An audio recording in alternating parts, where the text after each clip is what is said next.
కేఎస్9 న్యూస్కి స్వాగతం. విద్యా వ్యవస్థ మెరుగుపడటానికి కృషి చేస్తాను. టీచర్స్ ఎమ్మెల్సీ ప్రచార కార్యక్రమంలో ఎమ్మెల్సీ అభ్యర్థి రెడ్డి సుందర్రాజు యాదవ్. తెలంగాణ రాష్ట్రంలో విద్యా వ్యవస్థ దయనీయమైన పరిస్థితిలో ఉందని, ఎడ్యుకేషన్ వ్యవస్థను మెరుగుపరచడానికి మరియు ఉపాధ్యాయుల సంక్షేమం అభివృద్ధి కోసం కృషి చేస్తానని వరంగల్, ఖమ్మం, నల్గొండ టీచర్స్ ఎమ్మెల్సీ స్వతంత్ర అభ్యర్థి సంఘం రెడ్డి సుందర్రాజు యాదవ్ అన్నారు. అఖిల భారత యాదవ్ మహాసభ ఖమ్మం జిల్లా కార్యాలయంలో జిల్లా యాదవ యువజన అధ్యక్షులు చిత్తూరు సింహాద్రి యాదవ్ అధ్యక్షతన జరిగిన విలేకరుల సమావేశంలో సంఘం రెడ్డి సుందర్రాజు యాదవ్ పాల్గొని మాట్లాడుతూ, రాష్ట్రంలో ప్రస్తుత పరిస్థితుల్లో ప్రభుత్వ ఉపాధ్యాయులు, ఆచార్యులు పరిస్థితి బతకలేక బడిపంతులు అన్న చందంగా మారిందని ఆవేదన వ్యక్తం చేశారు. విద్యా వ్యవస్థ మంచిగుంటేనే దేశం బాగుంటుందన్నారు. దేశానికి ముగ్గురు ముఖ్యమని, అన్నం పెట్టే రైతన్న, దేశ సరిహద్దులలో సైనికుడు, మానవ వనరులు తయారు చేసే ఉపాధ్యాయులు ముఖ్యమన్నారు. ప్రభుత్వ, ప్రైవేటు టీచర్ల సమస్యల వ్యవస్థ తెలిసిన వ్యక్తిగా వారి సమస్యల పరిష్కారానికి చట్టసభల్లో పరిష్కరించేందుకు తాను టీచర్స్ ఎమ్మెల్సీ ఎన్నికల్లో పోటీ చేస్తున్నానని చెప్పారు. యాదవ సామాజిక వర్గానికి చెందిన మాజీ మంత్రివర్యులు సంగంరెడ్డి సత్యనారాయణ గారి కుమారుడైన సుందర్రాజు యాదవ్ సామాజిక సేవా కార్యక్రమాల్లో చాలా ముందు ఉంటారని, స్వతంత్ర అభ్యర్థిగా పోటీ చేస్తున్న సుందర్రాజు యాదవ్ను గెలిపించుకోవాల్సిన ఆవశ్యకత ఉందని జిల్లా అధ్యక్షులు చిలకల వెంకట నరసయ్య, చిత్తూరు సింహాద్రి యాదవ్ పిలుపునిచ్చారు. ఈ కార్యక్రమంలో ఏనిక వెంకటేశ్వరరావు, దూబాకుల వెంకటేశ్వర్లు, చేతుల నాగేశ్వరరావు, మోరి మేకల కోటయ్య, పొదిలి సతీష్, బమ్మిడి శ్రీనివాస్ యాదవ్, బండారు ప్రభాకర్, మల్లేష్, సత్తి వెంకన్న, లింగరాజు, తుప్పటి రవికుమార్, జూపూడి నాగార్జున, చంద్రకాని రమణ తదితరులు పాల్గొన్నారు. ఉన్న వ్యక్తులందరూ ఏదో ఒక టీచర్ కింద స్టూడెంట్ అయ్యి ఇటు దాకొస్తారు. మనకు చెప్పిన గురువుల పరిస్థితి ఏంటి అని వెనుకకు చూసే పరిస్థితి లేదు. నాకు అవకాశం ఇచ్చినప్పుడు నాకు పాఠాలు చెప్పిన టీచర్ల స్థితిగతులు మారాలనేదే నా మొదటి లక్ష్యం. జెడ్పీహెచ్ఎస్ల సమస్య ఒక తీరు ఉంది, గవర్నమెంట్ హై స్కూల్ సమస్య ఒక తీరు ఉంది, గురుకుల స్కూళ్ళ సమస్య ఒక తీరు ఉంది, కస్తూర్బా బాలిక స్కూళ్ళ అధ్యాపకుల సమస్య ఒక తీరు ఉంది, జూనియర్ కాలేజీల సమస్య ఒక తీరు ఉంది, డిగ్రీ కాలేజీల సమస్య ఒక తీరు ఉంది. ఇక యూనివర్సిటీ అయితే అధ్వాన్. ఎస్సీ, ఎస్టీ, మైనార్టీ, బహుజనులు చదువుకునే యూనివర్సిటీల పరిస్థితి అధ్యాపకులు లేక, ఆచార్యులు లేక, రిక్రూట్మెంట్ లేక ఇవాళ కొలాప్స్ చేస్తున్న వ్యవస్థ, ఎడ్యుకేషన్ వ్యవస్థను కాపాడడానికి ఒక అవకాశం ఇవ్వండి అడుగుతున్నా. సంపన్న వర్గాల తరపుకెళ్ళి అభ్యర్థిగా నిలబడి యావత్తు ప్రజలను కోరుతున్నా. ఇవాళ విద్యా వ్యవస్థ మంచుకుంటేనే ఏ దేశమైనా స్ట్రాంగ్ ఉంటుంది. దేశానికి ముగ్గురు ముఖ్యం: అన్నం పెట్టే రైతు, బార్డర్లో సైనికుడు దేశాన్ని కాపాడే, తర్వాత మానవ వనరులు తయారు చేసే, హ్యూమన్ రిసోర్స్ తయారు చేసే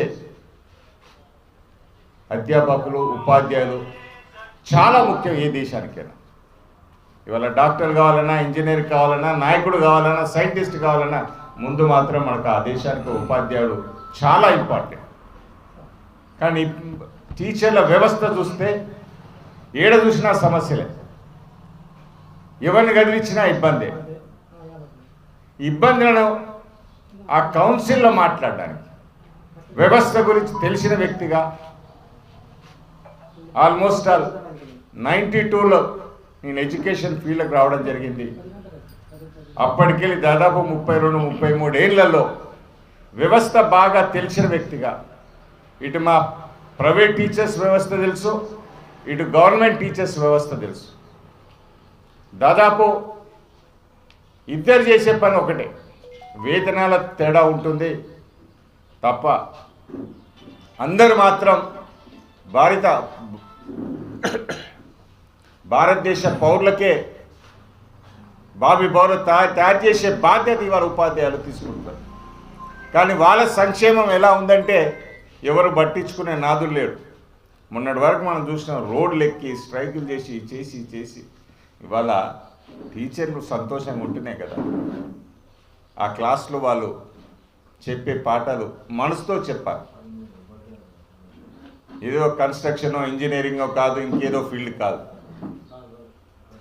మా టీచర్ సంతోషంగా ఉంటేనే ఆ చెప్పే ఆ క్లాస్లో 45 నిమిషాలు పీస్ ఆఫ్ మైండ్ ఉన్నప్పుడే వాళ్ళ చెప్పే క్లాస్ ప్రతి పదానికి ఒక అర్థం ఉంటుంది, అది మనసులో చేరుతుంది.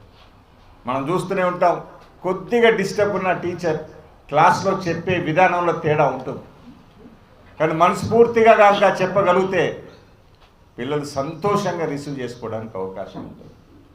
ఇవాళ గురుకులాల పరిస్థితి ఏంటండి? అటెండర్ వాళ్ళే, వాచ్మెన్ వాళ్ళే, కేర్ టేకర్ వాళ్ళే, వార్డెన్ వాళ్ళే. ఇటు చదువు చెప్పాలా, ఈ నైట్ డ్యూటీలు చేయాలా, ఏంటి పరిస్థితి? ఏంటి పరిస్థితి? ఎవరు పట్టించుకోరేంటి ఈ వ్యవస్థను? అంత చులకన ఎడ్యుకేషన్ వ్యవస్థ అంటే. వీసీ లేక కొన్ని ఏళ్ళు యూనివర్సిటీలో కాలయాపంతో నడవడం జరిగింది, ఇన్ఛార్జ్లతో నడవడం జరిగింది. ఈనాటికి కూడా ఇన్ఛార్జ్ ఎంఈఓలు ఇటు హెడ్ మాస్టర్గా పనిచేయాలి, అటు ఇన్ఛార్జ్ ఎంఈఓగా పనిచేయాలి. అంటే 2 జాబులు చేయాలి, వేతనం మాత్రం ఒకటే ఇస్తాం. ఎక్కడ న్యాయమండి? ప్రమోషన్ ఇచ్చేవారు డైరెక్ట్గా ప్రమోషన్ ఇచ్చే ఎంఈఓ కుర్చీలో కూర్చోబెట్టండి. సరైన డిఓలు లేరు రాష్ట్రంలో, డిప్యూటీ డిఓలు లేరు, ఎంబీఓలు లేరు. ప్రమోషన్ ఇస్తే ఇంకోరికి అవకాశం దొరుకుతుంది కదా హెడ్ మాస్టర్గా. సో ఇవన్నిటికీ పరిష్కరించడానికి నేను ఉపాధ్యాయులను, అధ్యాపకులను అందరినీ కోరుతున్నా, ఒక్క అవకాశం మాకు ఇవ్వండి, నాకు ఇవ్వండి. మీ సమస్యలకు మీ గొంతుగా కౌన్సిల్లో మాట్లాడి 100% సొల్యూషన్స్ తెస్తా అని. ఎందుకంటే మీ బాధ తెలిసిన వాడిగా,